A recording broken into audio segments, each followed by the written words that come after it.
তো হ্যালো বন্ধুরা, কেমন আছো তোমরা সবাই? আশা করছি ভালো আছো।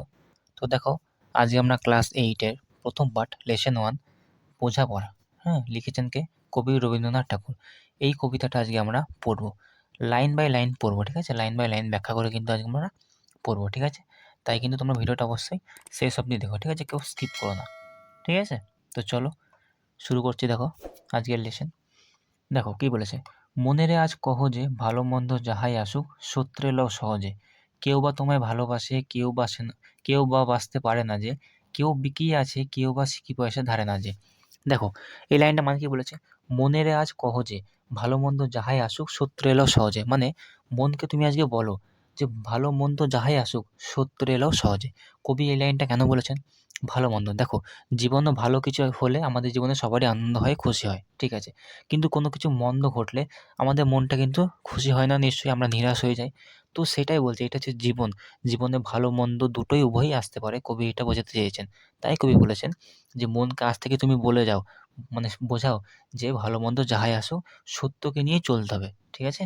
ভালো মন্দ যাহাই আসুক সত্যের দ্বারাও সহজে। বেশ, কেউ বা তোমায় ভালোবাসে কেউ বা বাঁচতে পারে না যে, কেউ তোমাকে ভালোবাসে কেউ বা তোমাকে ভালোবাসে না, তাই না? এটা হতে পারে।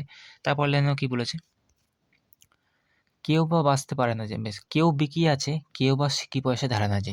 এটা কি বলেছে? কেউ বিকিয়ে আছে কেউ বা সিকি পয়সা ধারে না যে। প্রথম লাইন কি বললাম যে কেউ বা তোমায় ভালোবাসে, ধরো এমন হতে পারে তুমি যাকে ভালোবাসো সে তোমাকে ভালোবাসে না, তাই না? এমন হতে পারে তোমাকে যে ভালোবাসে তুমি আবার তাকে ভালোবাসো না, এরকমও তো হতে পারে। তাই তোমাকে সবাই কিন্তু মানিয়ে গুছিয়ে চলতে হবে। কেউ বিকিয়ে আছে কেউ বা সিকি পয়সা ধারে না যে। কেউ বিকিয়ে আছে মানে বিক্রি হয়ে আছে। কিভাবে বিক্রি হয়ে আছে? মানে দেখো না, কেউ কারো কথায় মানে কারো কথায় উঠে আর বসে, মানে যা বলবে তাই করবে। তো এরকম মানুষও আছে যে লোকের কথায় উঠে আর বসে। সেটা বলছি, কেউ বিকিয়ে আছে কেউ বা সিকি পয়সা ধারে না যে। কেউ আবার সিকি পয়সা ধারে না, এর মানে কি কোনো পাত্তাই দেয় না, মানে নিজের মতো নিজে চলে, এটা বলছে। কেউ বিকিয়ে আছে কেউ আবার সিকি পয়সা ধারে না যে।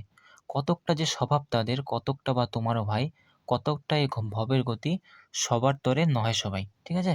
এটা মানে কি বলছে, কতকটা যে স্বভাব তাদের, মানে তাদের যে স্বভাবটা কতকটা বা তোমার হয়, এর মানে হচ্ছে তাদের যে স্বভাবটা তাদের যে ব্যবহার সেটা কিন্তু শুধু তাদের উপরেই নির্ভর করবে না, তোমার উপরে কিন্তু নির্ভর করবে যে তাদের স্বভাবটা কেমন হবে।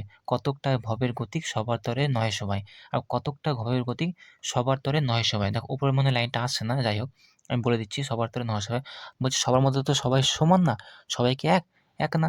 তাই বলছে যে সবার কিন্তু সব একরকম হবে না। হুম? তাদের স্বভাব কিন্তু তোমার স্বভাবের ওপর, তোমার ব্যবহারের উপর কিন্তু ডিপেন্ড থাকবে, ঠিক আছে? তো ঠিক আছে, তারপর দেখি পরের নেক্সট লাইনটা কি বলেছে। দেখো ওখানে কি বলেছে, তোমায় কতক ফাঁকি দেবে তুমিও কতক দেবে ফাঁকি, তোমার ভোগে কতক পড়বে পরের ভোগে থাকবে বাকি, ঠিক আছে?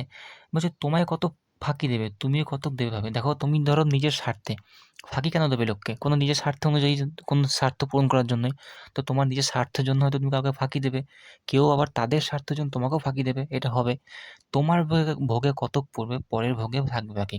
এমন না যে তোমার স্বার্থে বলে তুমি ফাঁকি দিয়েছো বলে তুমি সবসময় আনন্দেই থাকবে, তোমার মনে যে কোনো দুঃখ কষ্ট যে তোমার জীবনে আসবে না, সেটা কিন্তু না।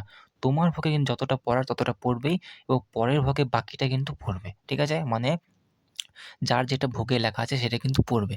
যতই তুমি ফাঁকি দাও আর তোমাকে সেই যত ফাঁকি দেখ না কেন, যার যেটা ভোগে পড়া সেটা কিন্তু ভোগে পড়বে, ঠিক আছে? বেশ, তারপরে দেখো কি বলেছে, দেখো, মান্ধাতারি আমল থেকে চলে আসছে এমনি রকম, তোমারই কি এমন ভাগ্য বাঁচিয়ে যাবে সকল জখম। দেখো, মান্ধাতারি বলতে মানে প্রাচীনকালের কথা বলেছে, ঠিক আছে? আগে অনেক আগে এক রাজা ছিল, সেই আমলে আর কি প্রাচীনকালের কথা আর কি মেন কথা বলেছে। যে প্রাচীনকাল থেকে কিন্তু এরকম চলে আসছে, হ্যাঁ? কি চলে আসছে? এই যে ভালো মন্দ, জীবনে ভালো মন্দ দুটো কিন্তু একসঙ্গে রয়েছে। এই জিনিসটা কিন্তু চলে আসছে, সেটা বলছে। তাহলে প্রাচীনকাল থেকে আর কি চলে আসছে এমনি রকম। তোমারই কি এমন ভাগ্য বাঁচিয়ে যাবে সকল যখন। তোমার কি এমন ভাগ্য যে সকল যখন বাঁচিয়ে যাবে? হ্যাঁ, সেটা না। এই যে একটু আগে বললাম, যেটা তোমার ভোগে লেখা আছে ভোগ করতে হবে। তাই তোমার কিন্তু এরকম ভাগ্য হবে না যে সকল যখন বাঁচিয়ে যাবে কিন্তু, ঠিক আছে? তাই কি বলেছে, মনের আজ কহ যে, হুম? পরের লাইন দেখি, পরের পেজে একই লাইন, যে মনের আজ কহ যে ভালো মন্দ যাহাই আসুক সূত্রে এলো সহজে। তাই বলছে মনকে কিন্তু আজ থেকেই বোঝাও যে ভালো মন্দ যাই আসুক না কেন সত্যকে নিয়ে কিন্তু আমাদের চলতে হবে, ঠিক আছে? এমন না যে সবসময় তুমি আনন্দেই থাকবে, এটাই বলেছে, ঠিক আছে? তো দেখো তারপর কি বলেছে, অনেক ঝঞ্ঝা কাটি বুঝি এলে সুখের বন্দরেতে, জলের তলে পাহাড় ছিল লাগলো বুকের অন্দরেতে। মুহূর্তেকে পাঁজরগুলো উঠল কেঁপে আর্তরবে, তাই নিয়ে কি সবার সঙ্গে ঝগড়া করে মরতে হবে? দেখো এই লাইনটা মানে কি বলেছে?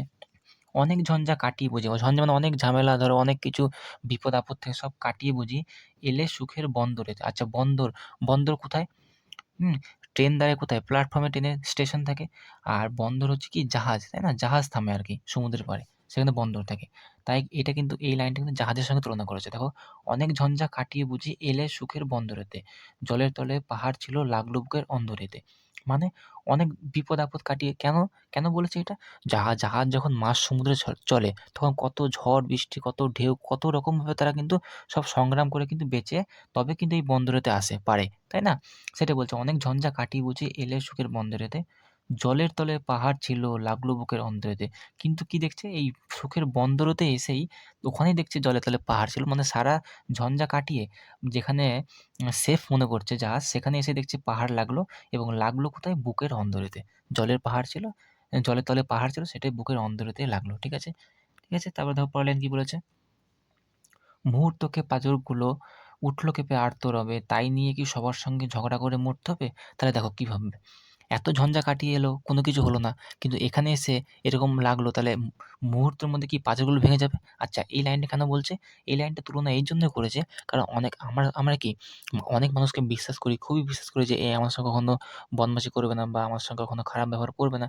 কিন্তু শেষ পথে বা মাঝপথে সে করে ফেলে। তো ওইটা আমরা মানতে পারি না যে এই মানুষটা যাকে আমি এত ভালোবাসি সে আমার সঙ্গে কিভাবে করলো?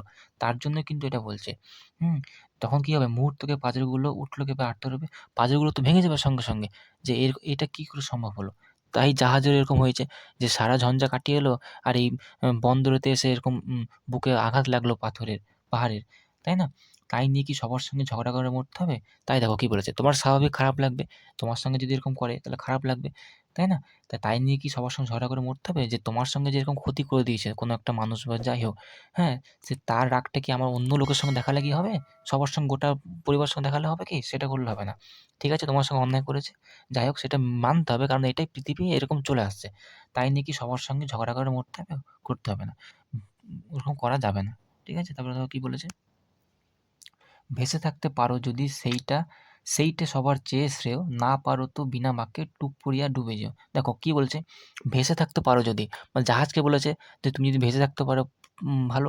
আর যেটা অ্যাকচুয়াল মানে বলেছে মানুষকে, যে মানুষ তুমি যদি এই জীবনটা যদি বাঁচতে পারো, সংগ্রাম করে যদি বাঁচতে পারো তো সংগ্রাম করে বাঁচো। আর যদি না বাঁচতে পারো তাহলে বিনা বাক্যে টুপ পড়িয়া ডুবে যেও। ঠিক আছে? আর জাহাজকে বলেছে সেই জিনিসটাই, জাহাজের সঙ্গে আরকি তুলনা করেছে। যে ভেসে যদি থাকতে পারো তো সেটা সবার চেয়ে প্রিয়, শ্রেয়। আর যদি না পারো তাহলে বিনা বাক্যে ডুবে যেও। ঠিক আছে? কিন্তু লোকের সঙ্গে কিন্তু ঝগড়া অশান্তি করো না। ঠিক আছে? তারপরে স্ট্যাঞ্জা দেখো কি বলেছে? দেখো, কি বলেছে দেখো? এটা কিছু অপূর্ব নয় ঘটনা সামান্য খুবই, সংখ্যা যেথায় করে না কেউ, সেইখানে হয় জাহাজ ডুবি। কি বলেছে? এটা কিছু অপূর্ব নয়, মানে এটা কিছু আশ্চর্যের বিষয় নয়। কোনটা আশ্চর্যের বিষয় নয়? এই যে হঠাৎ করে হয়ে গেল। এটা স্বাভাবিক। ঘটনা সামান্য খুবই, ঘটনাটা সামান্য। সংখ্যা যেথায় করে না কেউ, সেইখানে হয় জাহাজ ডুবি। মানে যেখানে মানুষ ভয় করে না, ভাবে যে এখানে সুরক্ষিত আছি, হ্যাঁ? সেখানে কিন্তু দেখো হয় জাহাজ ডুবি। দেখো এখানে কি হলো? ওখানে কি ভাবলো? যে না এখানে হয়তো আমি সেফ, এখন বন্দরে চলে এসেছি, কিন্তু ওর ক্ষতি কিন্তু বন্দরে এসেই হলো। সেটাই বলছি, এটা কিছু আশ্চর্যের বিষয় নয়। এটা হয়েই থাকে। ঠিক আছে? আগে থেকে তোমাকে প্রিপেয়ার হয়ে থাকতে হবে। যে এরকম ক্ষতি বা মন্দ হতেই পারে। তাই দেখো পরের লাইনে বলেছে আবার যে, "মনেরে তাই কহ যে ভালো-মন্দ যাহাই আসুক সত্যের এলাও সহজে।" তাই মনকে বলো যে ভালো-মন্দ যাহাই আসুক সত্যের এলাও সহজে। ঠিক আছে? তো দেখো নেক্সট কি বলেছে? "তোমার মাপে হয়নি সবাই, তুমিও হওনি সবার মাপে। তুমি মরো কারো ঠেলায়, কেউ বা মরে তোমার চাপে।" কি বলেছে? তোমার মাপে হয়নি সবাই, তুমিও হয়নি সবার মাপে। এটা কোনো আম মানসিক চিন্তাভাবনার দিক থেকে হোক বা শারীরিক গঠন দিক থেকে হোক, যেকোনো দিক থেকে হোক, তোমার মাপে তো সবাই হয়নি। আর তুমিও হওনি সবার মাপে, এমন না। সবাই কিন্তু আলাদা, আলাদা। সেটা যেকোনো দিক থেকে হোক। তুমি মরো কারো ঠেলায়, কেউ বা মরে তোমার চাপে। তোমার জন্য তুমি মরো কারো ঠেলায়। হুম? কারো ঠেলায় তুমি মরছো। মরছো বলতে কি? মানে বিপদে পড়ছো বা কোনো কিছু হয়তো তুমি দেবে আছো।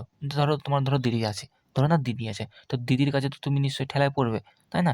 আবার কেউ বা মরে তোমার চাপে। তোমার চাপে আবার কেউ বা মরছে। ধরো এবার তোমার থেকে আরো ছোট ভাই আছে।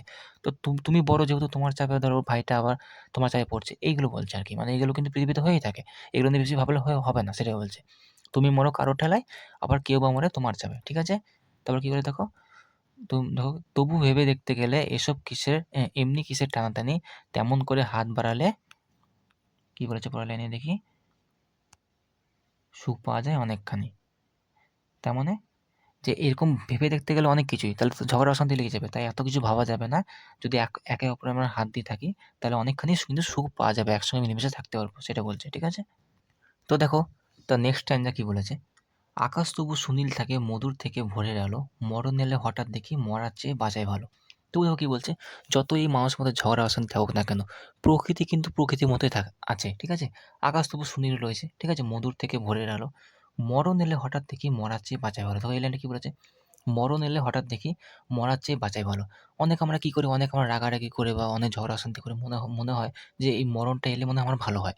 কিন্তু যখন চোখের সামনে সত্যিই মরণ চলে আসে না হঠাৎ দেখি, তখন মনে হয় যেন মরার চেয়ে বাঁচাই ভালো। সেটাই বলছে। তাই ঝগড়া অশান্তি কিন্তু করা উচিত নয়। আর প্রকৃতি কিন্তু প্রকৃতির মতোই দেখো আছে। ঠিক আছে? আকাশ যেমন, সূর্য যেমন পাখিরা ডাক দিচ্ছে, সেরকম কিন্তু প্রকৃতি প্রকৃতির মতোই আছে। ঠিক আছে? তারপরে দেখো নেক্সট লাইন কি বলেছে, নেক্সট স্ট্যান্জা দেখো কি বলেছে, যাহার লাগি চক্ষু বুজে বহিয়ে দিলাম অশ্রুসাগর, তাহারে বাদ দিয়েও দেখি বিশ্বভুবন মস্তনাগর। তাও কি বলেছে, যাহার লাগি চক্ষু বুজে বহিয়ে দিলাম অশ্রুসাগর। তার মানে কি, ধরো আমাদের কোনো আপনজন, খুব প্রিয়জন, যাদেরকে আমরা খুব ভালোবাসি, সে ধরো কোনো কিছু হারিয়ে গেল আমাদের কাছ থেকে, তাই না? তো তার হারানোর জন্য কি আমাদের অনেক খারাপ হয়, খারাপ লাগে, তাই না? আমাদের দুঃখ হয়, কষ্ট হয়। তার জন্য আমরা কি, অশ্রুসাগর মানে আমরা কিন্তু কেঁদে ফেলি, তাই না? তো তাহারে বাদ দিয়েও দেখি বিশ্বভুবন মস্তনাগর। সেটা স্বাভাবিক। যদি কেউ চলে যায় আমাদের আপনজন, তাহলে কিন্তু আমাদের অনেক খারাপ লাগবে, ঠিক। কিন্তু কবি বলেছেন যে তাহারে বাদ দিয়েও তুমি দেখো বিশ্বভুবন, এই পৃথিবী কিন্তু মস্ত ডাগর, ঠিক হ্যাঁ? অনেক বড়, ঠিক আছে? এমন কিছু দেখার বাকি আছে। তাই জীবনটাকে উপভোগ করো। হ্যাঁ, স্বাভাবিক কষ্ট হবেই। কিন্তু সেটা কিছুক্ষণের জন্য। তাই বলেছে যে বিশ্বভুবন মস্ত ডাগর, ঠিক আছে? তাই মনেরে তাই কহ যে ভালো-মন্দ যাহাই আসুক শত্রু এলেও সহজে। তাই কি কবি বলেছে? একই কথা, যে মনকে কিন্তু বোঝাতে হবে যে ভালো-মন্দ নিয়েই কিন্তু জীবন। তাই ভালো-মন্দ যাহাই আসুক শত্রু কিন্তু সহজে নিয়ে চলতে হবে, ঠিক আছে? তো দেখো, এরপরে দেখো কি বলেছে, নিজের ছায়া মস্ত করে অস্তাচলে বসে বসে আঁধার করে তোলো যদি জীবনখানা নিজের দোষে। কি বলেছে, নিজের ছায়া মস্ত করে অস্তাচলে বলতে নিজের খারাপ যে সময়টা চলছে এখন, সেই সময়টার কথা বলছে, যে নিজের ছায়া মস্ত করে অস্তাচলে বসে বসে, ঠিক আছে? এই খারাপ সময় তুমি যদি বসে বসে টাইম পাস করো, কোনো কিছু যদি আরো সংগ্রাম না করে এগোনোর চেষ্টা না করো, তাহলে আঁধার করে তোলো যদি জীবনখানা নিজের দোষে, তাহলে তুমি কি করবে, কিছুই না, নিজের জীবনখানা আরো আঁধার করে তুলবে। এবং এটা কার দোষে? নিজের দোষেই। তার মানে তুমি নিজের যে খারাপ সময়টায় কিন্তু মন খারাপ করে বসে থাকলে হবে না। সংগ্রাম করে কিন্তু আরো এগিয়ে যেতে হবে। কবি কিন্তু এটা কথা বলেছেন। ঠিক আছে? তারপর কি আছে দেখো, কি বলেছে? যে বিধির সঙ্গে বিবাদ করে নিজের পায়েই কুড়ুল মারো, দোহাই তবে এই কার্যটা যত শীঘ্র পারো সারো। এমন হয় না যে আমরা সবকিছু ঠিকঠাক করছি, সব কাজই আমরা ঠিকঠাক করছি। তবুও কিছু না কিছু করে কিন্তু আমাদের কোনো কিছু ভুল বা আমাদের কিছু ক্ষতি হয়ে যায় না? যেটা আমরা আশা করি না। তো স্বাভাবিক, সেটা কষ্ট পাওয়ার কথা। তা বলে এটা কিন্তু ভাগ্যের দোষ দিয়ে যে বিধির সঙ্গে লড়াই করলে কিন্তু হবে না। নিজের পায়ে এটা কুড়ুল মারা। ঠিক আছে? দোহাই তবে এই কার্যটা যত শীঘ্র পারো সারো। তাহলে এই কার্যটা কিন্তু বন্ধ করতে হবে। বিধির সঙ্গে কিন্তু লড়াই করলে হবে না। জীবন কিন্তু বলেই দিয়েছে যে ভালো-মন্দ নিয়ে কিন্তু জীবন হবে। তো ভালো যখন এসছে, তোমার মন্দ আসতেই হবে। আবার মন্দ হলে ভালো আসবেই। ঠিক আছে? সেটা হচ্ছে কবি বলছেন। ঠিক আছে? তারপরে দেখো কি বলেছে? খুব খানিকটা কেঁদে কেটে অশ্রু ঢেলে ঘরা মনের সঙ্গে একরকমে করে নে ভাই বোঝাপড়া। কি বলছে? ঠিক আছে, এই যে তোমার খারাপ সময়টা এলো, তোমার কিন্তু খুব কষ্ট হবে। ঠিক আছে? তাই বলছে, যদি কষ্ট খুব আসে, তুমি কেঁদে কেটে একদম পুরো ঘরা মানে বড় কলসি আরকি। মানে বড় ঘরা ভরে দাও কেঁদে কেটে। ঠিক আছে? কিন্তু কেঁদে কেটে সব দুঃখগুলো, কষ্টগুলো বার করে নাও। বিধির সঙ্গে কিন্তু লড়াই করো না। তুমি কাঁদো, ঠিক আছে? দুঃখগুলো কিছুক্ষণের জন্য বার করে নাও। তারপরে কিন্তু মনের সঙ্গে একরকম বোঝাপড়া করে নাও যে, ঠিক আছে ভাই, মনকে বোঝাও যে এরকম ভালো-মন্দ কিন্তু সব নিয়েই হবে। তাই বলছে, খুব খানিকটা কেঁদে কেটে অশ্রু ঢেলে ঘরা মনের সঙ্গে রকমে করে নেবে বোঝাপড়া। বোঝাপড়াকে মনের সঙ্গে করে নিতে বলছে। ঠিক আছে? তারপরে দেখো কি বলেছে? দেখো, তাহার পরে আঁধার ঘরে প্রদীপখানি জ্বালিয়ে তোলো, ভুলে যাবাই কাহার সঙ্গে কতটুকুন তফাৎ হলো। তারপর কি বলেছে? তোমার যে আঁধার যে ঘরটা আছে, মানে নিজের জীবনের কথা বলেছে, সেই জীবনকে প্রদীপখানি জ্বালিয়ে তোলো। প্রদীপ জ্বালাও, ঠিক আছে? এবং ভুলে যা ভাই কাহার সঙ্গে কতটুকুন তফাৎ হলো। হ্যাঁ? নিজের আঁধার ঘরটাকে প্রদীপ জ্বালিয়ে আলোকিত করো এবং ভুলে যা ভাই কাহার সঙ্গে কতটুকুন তফাৎ হলো। এবং কি হয়? আমাদের দেখো আরেকটা কষ্ট কি? কার সঙ্গে অনেক লোকের সঙ্গে আমরা তুলনা করি। কার ধরো কে বেশি অর্থ উপার্জন করছে, কেউ ধরো ওইদিকে ভালো, কেউ ধরো এইদিকে ভালো। তো সেইগুলো দেখে কিন্তু আমরা অনেক কষ্ট পাই, তফাৎ করি। তাই বলছে কার সঙ্গে কতটুকুন তফাৎ হলো সে দেখে লাভ নেই। নিজের জীবনটাকে তুমি প্রদীপ জ্বালাও এবং ভুলে যাও ভাই কার সঙ্গে কী হলো, ঠিক আছে? এবং নিজের জীবনটা উপভোগ করতে শেখো, তাই বলছে। তাই কবি লাস্টে কী বলেছেন আবার সেই একই জিনিস যে, "মনেরে তাই কহ যে ভালো মন্দ যাহাই আসুক সত্যি এলো সহজে।" তাই আজ থেকে মনকে বোঝাও যে ভালো মন্দ যাহাই আসুক না কেন সত্যকে নিয়েই কিন্তু তোমাকে চলতে হবে, ঠিক আছে? তো এই ছিল আজকের কবিতা। তোমরা জানিও কেমন লাগলো, ঠিক আছে? আশা করছি তোমরা বুঝতে পেরেছ। না বুঝতে পারলে কিন্তু অবশ্যই তোমরা কমেন্ট বক্সে জানিও, ঠিক আছে? আর চ্যানেলে নতুন হয়ে থাকলে চ্যানেলটা কিন্তু অবশ্যই লাইক, শেয়ার, সাবস্ক্রাইব করে দিও, ঠিক আছে? তো চলো, থ্যাংক ইউ।